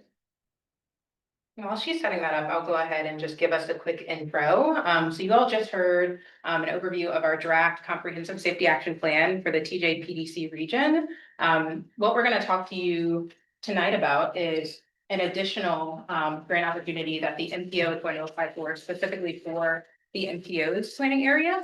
And this will give us a supplemental planning and demonstration grant should we award it to do specific research on vulnerable road users. And so tonight we have Rob Tiemann here, who is a professor of practice from UVA for civil and environmental engineering. He also worked for VDOT for many, many years in their project delivery office. And so he's going to give you an overview of what would be in the grant application, and you all can learn some about that today. Do you mind? Oh, yeah, of course. I tend to walk around, sorry. Thank you for the opportunity to be here. I really appreciate it. This is an important initiative that Campo is undertaking, and we're super excited to be able to express it to you and present it to you and answer any questions you may have, so you feel comfortable moving forward with it. And I'd like to thank Taylor or whoever put this right after the SS board. It was perfect timing. So there's a lot of information on these slides. Don't try and read it all. It's very intentional that the information is there, so you can go back and look at it, or maybe you've seen it. I'm going to lead you through what I think is most important to take away from this group. So this is a grant application. It's SS4A funding. Campo is the grant applicant, and the important thing is this bottom line right here. Up to $4.62 million will be the grant ask. The 20% match is being done by Honda and by UVA. So there is no out-of-pocket expense with Campo. So what you see on this bubble graph right here are all the critical stakeholders. And what I really want you to take away from this is this represents an enormous amount of work that has been done to bring us to this point right here today. We spent a lot of time working with these groups, Taylor, Gordian, and others, to be able to bring this to you tonight. So what problem are we trying to solve? Unfortunately, if you read these statistics, they're very sobering, they're very sad, and they're very stark, and they should shake. These are from the National Highway Transportation Safety Association, and you see these are vulnerable road users, the fatalities and the amount of injuries. Central Virginia, the Charlottesville area, unfortunately, is not immune to this. We're very familiar with this. This is a serious problem. And there's a couple realities, and I'm going to read to you. I know that's bad form, but I think it's important. From the owner-operator's perspective, there is a reality, and if you're here from Charlottesville or Albemarle, you'll understand. The public expects existing and new roadway systems to safely support all multimodal forms of transportation. It's just a public expectation. That is hard to do when you're on the design side. Also, from an industry side, the biggest challenge, and Mike Fontaine would agree if he were here, is risk-based safety design due to minimal VRU crash data and limited understanding of VRU behaviors based on infrastructure characteristics and something I can't read and don't remember. Interaction. That's okay, no need to fix it. Yeah. There's vehicular traffic. Now What- it makes sense. What is VRU? Vulnerable road, thank you for Okay, asking. thanks. Vulnerable road users, and that are, think of pedestrians, bikers, scooters, things like that. So there's a lot of words in here, and I'm gonna describe exactly what that means as we keep going forward. But that is the biggest challenge industry faces right now with safety for VRUs. You can keep going. So how did we get here? What's the genesis of this? It's actually a pretty interesting story. So Honda Motor Company approached CAB. Are you guys familiar with CAB? There's lots of acronyms and UVA. It's the Center for Applied Biomechanics. If you've never been there, it is super cool. They break things. So it's like every little boy's dream. And they break things in a very orderly way. And they do a lot of crash tests. They're actually one of the few labs in the world that can crash test cadavers, which I think get over kind of the creepiness of it is super cool. And they do amazing things. They have a relationship with Honda. Honda approached them and said, we're doing some work in Ohio and had some success with SS4A grants and wondered if we could do the same with people. And they approached CAB because of the relationship they have with them and because of Virginia DOT, the third largest DOT in the nation. And we have the ability to implement solutions in a broader scope than a lot of other DOTs. So they sought us out. So CAB came to us and we kind of went back and huddled and thought about what can we do to approach this project in an interesting way that really moves the needle as far as our knowledge envelope and as far as making meaningful results and really changing kind of the framework by which we view VRU situation. So we created a team, then we went to VDOT, we got connected with Campo, and we ended up here. So our objectives, once again, really bad form to read to you, but I'm going to do it. I apologize. So the first objective is to improve VRU safety, reduce accidents, reduce injury, associated mobility, and cost, and save lives. That is a noble goal. You guys understand that in this group probably better than most, right? That is a noble goal, and that is something that Campos takes very seriously. There are some other benefits.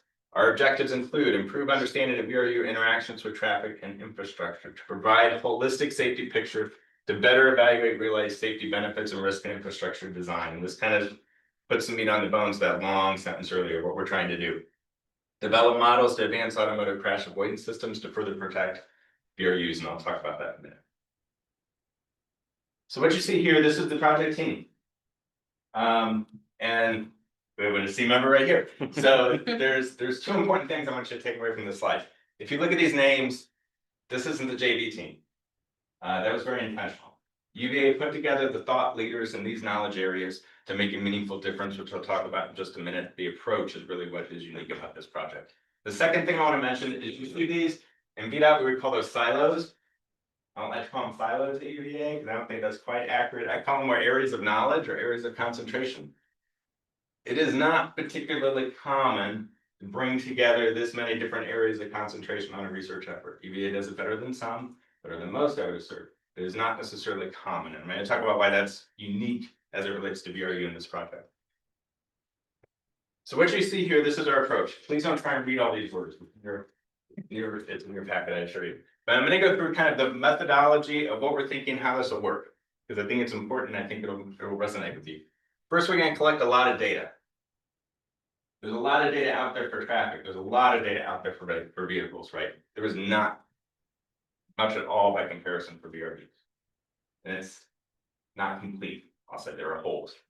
Donna and Arsalan do some amazing things where they put all these little, I'm going to speak really, I'm going to downplay it. They put all these really cool gizmos and sensors on scooters and bikes and people, and then have them walk around, and they try and capture how people think about and absorb the stimuli that's coming in, and then how that impacts the decisions they make.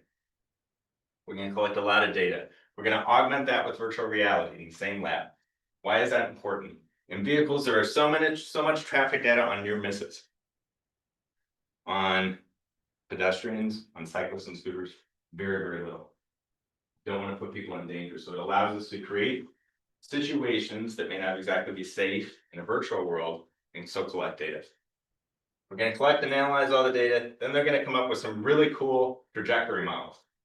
Which means if I'm on a scooter and I'm going down the road and they can account the traffic, lighting, all that stuff, geometry of the road, and I come up to a situation where I have to make a decision, we're going to come up with probability distributions by choose A, B, C, whatever. That may be different for you, it may be different for you, right? But we'll have probability distributions of what the trajectory path likely is. The next thing, we're going to jump areas of specialty and go over to CAB. And they're experts at creating injury consequence models. So if I choose option A, will I break a leg? Will I break an ankle? Will I die? Right? Option B, what will be the result? Option C, what will be the result? Putting those two together is super powerful. And to our knowledge, nobody has done it. Then we come over here, which incorporates UVA health. All right, most of these UVA health. And why we do that is, God forbid there is an actual accident. UVA health is actually experts. They do this all the time already with vehicular accidents, where they trace kind of the injury, how that's treated, what it really is. They follow up and run it all the way through the course of recovery and rehab. That allows us to calibrate the model should we have that unfortunate circumstance. And at the end, we're going to get a bunch of new information and insights. What's really important down here is create better holistic understanding of VRU safety and effective mitigation design. We're going to be able to approach this problem looking at the whole picture. Right now, there is so much research and effort going into this little area of concentration and this little area of concentration, and they go a mile deep in like this wide. We're going to stay at this deep level, but we're going to open it up and see it from a broader perspective, which should offer some real insights. So the deliverables, what are we gonna get out of this? First and foremost, Campo is the grant applicant. This is for their benefit. So it will dovetail by dumb luck, great design, we'll call it great design, it's really dumb luck. It will dovetail perfectly with the ending of their SS4A safety action plan that they're going through an improvement right now. This can pick up right where that ends, which is super cool. But there are some other benefits. So the member organizations, think of Charlottesville, Albemarle, and the like, they're gonna be able to leverage the data because they have their own plans, they make their own decisions, right? Also, there's such a thing called performance-based design. And what that means is when you're designing a roadway, typically what has been done for a country or more is we kind of blindly adhere to the standards. It says we're supposed to put 12-foot lanes in here with 8-foot shoulders, that's what we do, right? Based on the classification of the road. Performance-based design is where the industry is headed, which is basically looking at each individual situation and making the best decisions to optimize the resources, cost, benefits, things like that, given the specifics of those sites. This lends itself extraordinarily well to that. Even just a mindset lends itself extraordinarily well to it. It's also going to be able to use in very unique situation. What personally excites me is urban work zones. When you think about retrofitting a roundabout in the middle of a city, that is one of one, right? There's lots of roundabouts in the world, but each one is unique. How do you figure out, should I leave a 4-foot shoulder or a 6-foot shoulder here? Doesn't matter. Right now, I can tell you a lot of that's gut and experience. And a lot of that is based on models that great people like BTRC and others have done. But it's kind of general that you apply to a unique situation. It's going to offer a completely different way to look at that.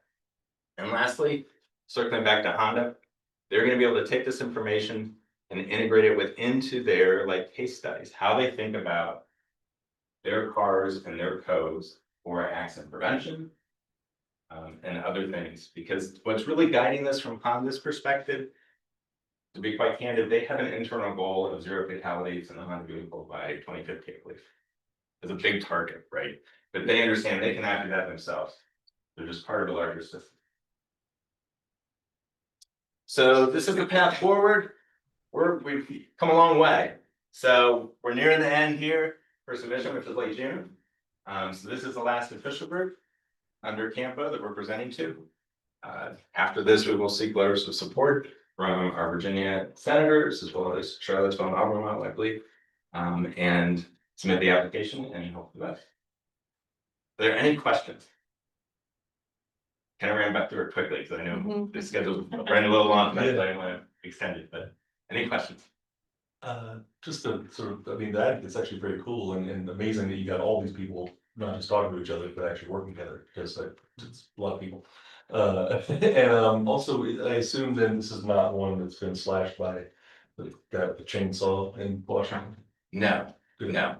This will be SS4A funding, and to our knowledge, everything we have known to date is that funding source has not been compromised today. So And everyone's expecting that to be available in the next cycle or this cycle. The notice of funding opportunity is currently out. Great. Yeah. Question, you mentioned that kind of at the end of this, the Charlottesville and Albemarle County have access to data from the study to use in their own projects or studies. I'm curious, what kind of data what do you expect would be available to the city and county that they'd be able to use in their plans and their projects? That's a terrific question. And I can tell you, we talked about that at length in the technical committee, because they had a lot of questions about that. And they were great questions. It's gonna sound like I'm talking, and I'm really not, I'm glad to expound, but this doesn't satisfy you though.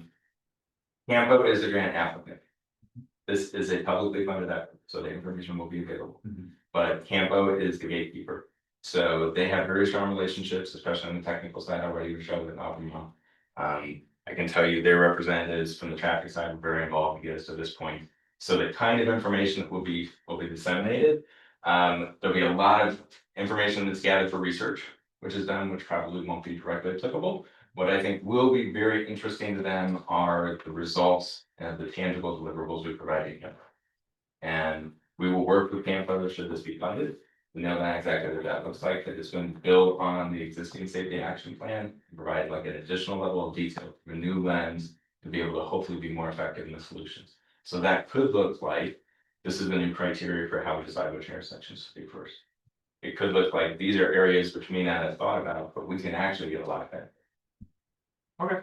I can give like a brief, like, I don't know if this would be the exact kind of data that we share, but in one way that the data will be different than what we collect now. So right now, when we look at traffic data, there's like traffic counts, there's video recording sometimes of like certain intersections, but there's no understanding really of what is the user behavior side. So one of these things, like what we're gonna equip the vulnerable road users with is eye tracking and heart rate capability. So one of the things we could produce, and we have for previous research, is basically a spatial map of, you know, this is where people's situational awareness was increased, or here's where their stress levels were increased. And this is very different than the kind of thing, right now you're seeing where the crashes happen, right? But if there is a high stress spots where someone didn't actually die, you don't see that on the map, but we could produce that kind of thing. Yeah.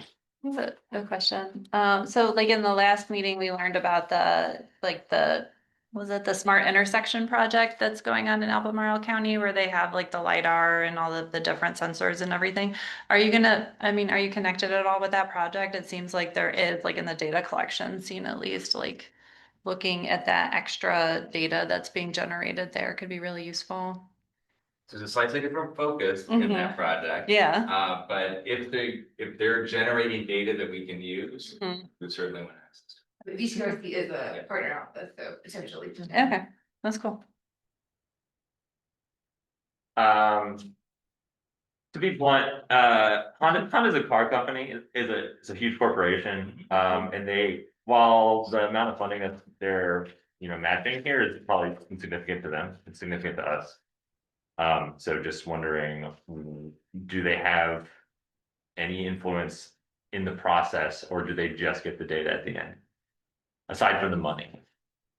So I'll answer from my perspective. This is my first interaction with Honda Motor Company other than buying 1 year ago. I can tell you the amount of money they're putting into this and their research about it is extraordinarily small.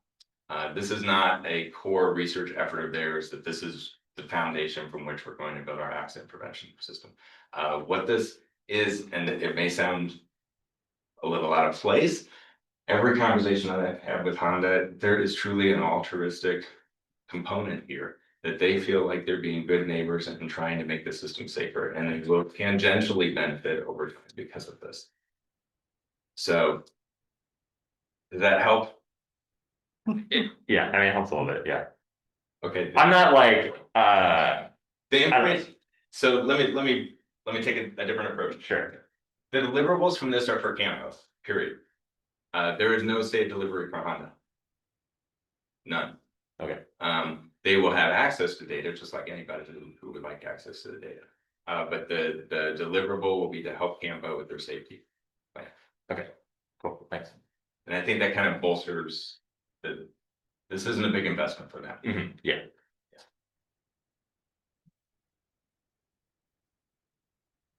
Any other question? Ask it on. Thank you, I really appreciate it. Thank you. Thank you. Thank you. We're running pretty late, but we can move on to staff updates and meeting schedule. Item 6. We have the fiscal year 26 Unified Planning Work Program.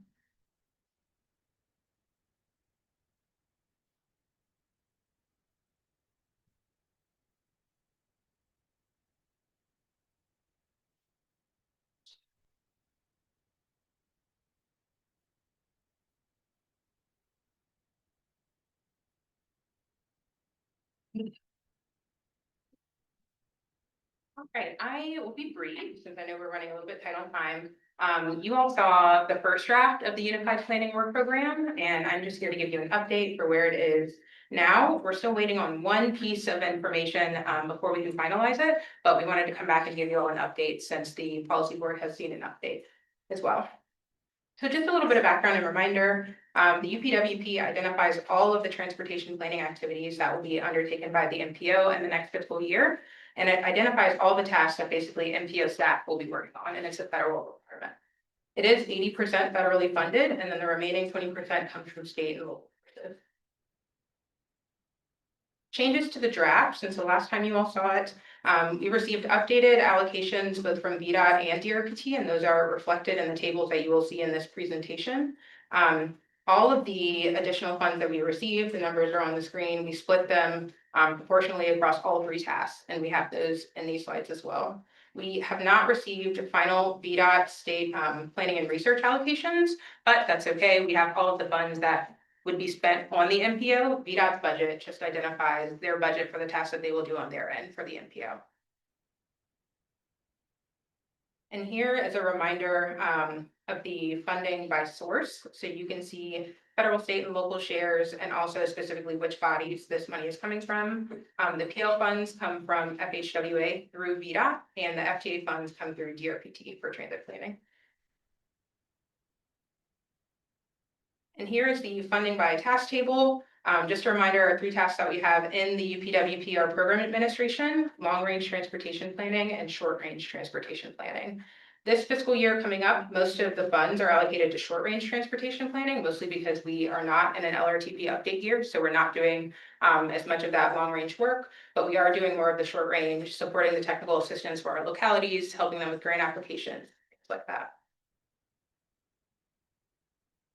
Task 1, program administration. So you all have seen these tables. They're just updated with more up-to-date numbers in here. Administration includes things like reporting, processing our invoices, staffing committees, outreach, and professional development is also captured in here. For long-range transportation planning, the only addition to this one was we added a subtask for the 3-notch trail master plan since that recently kicked off, and we know that our staff will be supporting that effort. And then for short-range transportation planning, none of the subsections changed, and here we just added the updated allocations. All right, so I was super brief. Questions about the UPWP? We will circulate around the final version when we get that last kind of piece of information that we're looking for. But the policy board has already provided a resolution of approval with language that says, you know, with update of this final number that we're waiting on. Any questions? Thank you. Thanks. And then there's a staff memo.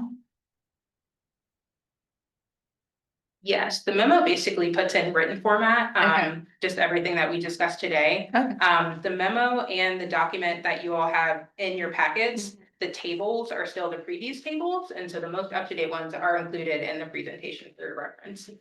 We received those updated numbers kind of around the last minute, so there wasn't time to update those, but it just gives you a more detailed overview.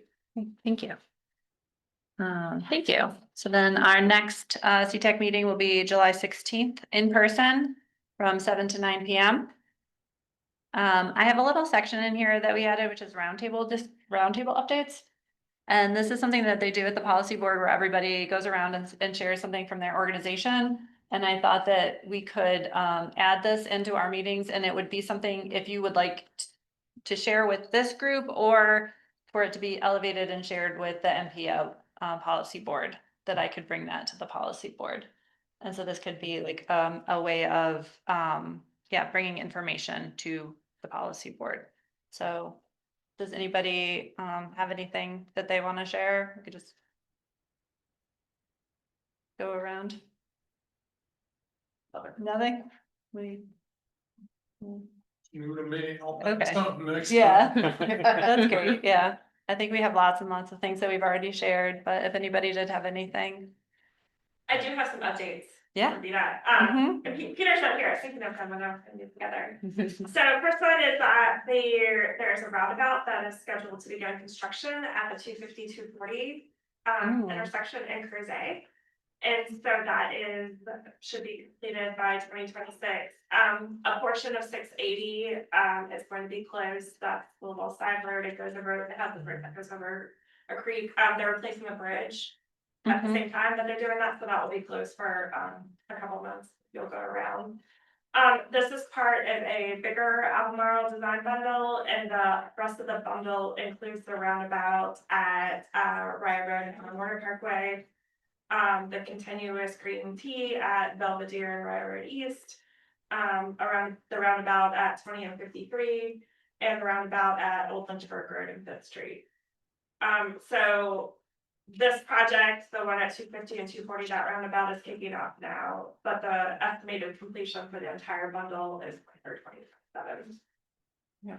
The second thing I just want to mention very briefly is that there will be a public hearing tomorrow night on the hydraulic fontaine design build bundle, starting at 5 p.m. at the Virginia Department of Forestry. So this is the bundle that includes the US 29 bypass at Fontaine. That was part of the previous round of funded smart scale projects. It also includes the project the city applied for, which was the streetscape improvements at Fontaine. That's part of that bundle. And then also the roundabout at Hydraulic and District Avenue. And then I'll skip the update on the studies other than to mention that for the 2 pipeline studies, we are going to be launching surveys probably in the first week of June for those. So just as a reminder, that's going to be US 29 at I-64 exit 118, specifically looking at those southbound left turns onto I-64, heading eastbound, and also improving the park and ride lot. And then the other project is value engineering the proposed diversion diamond interchange at the street I-64 interchange. So be on the lookout for those surveys and please help get the word out. And I know it's really confusing that we do all our surveys at the same time, but we appreciate everybody trying to encourage participation because these are very important locations. Thank you. Sorry, I know that was very fast and a lot of It sounds like there's, like a lot of information, like in, surveys and hearings. Would you be able to like send those links out to everybody so that we could share them or? send out. Okay. I can send these notes to the MPO and they can distribute these, especially since the public hearing is tomorrow evening. When there is a public hearing for a project that's within the district, could we get information on that when it's out of the calendar? I know it's available on public calendar, but I like. Yeah, so it's a different team, I think. We'd have to check. The MPO might be on the mailing list, but are you asking if CTAC could be added specifically? Yeah. It would Because I think that also helps address that comment of like, how do we get input earlier on in the process, and that is part of that process. The answer is I don't know, but I am willing to ask somebody how one gets added to the list. Yeah, that would be really helpful. I would really appreciate that. Yeah, there was like the meeting about the Avon, like the pedestrian walkway on Avon, and I already had plans when I heard about it. I always find out about them like right, you know, like that week or. I think, well, I don't know, we need to double check. I think the applicant is supposed to get a notification, but I'm not really sure. So if it like with like the PDC or the MPO, they might get a notification, but I'm not sure. Thank you. All right. I've got a quick roundtable Yeah, update sure. from the Albemarle Planning Commission. We are still working on our AC 44 comprehensive plan, which that work started in 2022.